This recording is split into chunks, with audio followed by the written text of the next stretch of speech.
കല്യാണം കഴിഞ്ഞിട്ട് കുട്ടികളായില്ലേ, അതിപ്പോ പെണ്ണിന് എന്തോ കുഴപ്പമുള്ളത് കൊണ്ടല്ലേ. പോരാത്തതിന് രാത്രി വെളുക്കുവോളം മൊബൈൽ ഫോണിൽ നോക്കി ഇരിപ്പ്,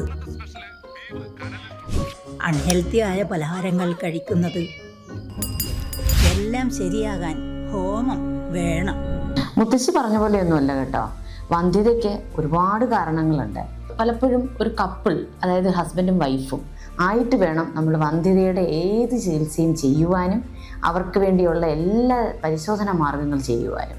കാരണം എന്താണെന്ന് വെച്ചാൽ പലപ്പോഴും നമ്മുടെ ആളുകൾക്ക് അറിയാൻ വയ്യാത്തൊരു കാര്യമാണ് കുട്ടികളുണ്ടാകുക. പ്രസവിക്കുക എന്നുള്ള അമ്മയുടെ ജോലിയാണ്. പ്രസവിക്കാണ്ടിരിക്കുമ്പം അത് അവളുടെ മാത്രം പ്രശ്നമാണെന്ന് പറയും. അങ്ങനെയല്ല. ശരിക്കും പറഞ്ഞാൽ വന്ധ്യതയുടെ 40% വന്ധ്യതയുടെ കാരണം സ്ത്രീ വന്ധ്യതയാണ്, 40% പുരുഷ വന്ധ്യതയാണ് കാരണം.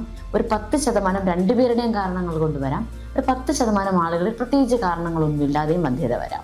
അപ്പോൾ സ്ത്രീ വന്ധ്യതയ്ക്ക് പ്രധാനമായിട്ടുള്ള കാരണങ്ങൾ എന്ന് പറയുന്നത് പലപ്പോഴും ഓവുലേഷനിലുള്ള വ്യത്യാസങ്ങളായിരിക്കാം. പുരുഷ വന്ധ്യതയുടെ പ്രധാന കാരണങ്ങൾ എന്ന് പറയുന്നത് പുരുഷ ബീജങ്ങളുടെ അളവ് കുറവ്, അതിൻ്റെ ചലനശക്തിയുടെ പ്രശ്നങ്ങൾ, അതിൻ്റെ ഘടനയുടെ പ്രശ്നങ്ങൾ.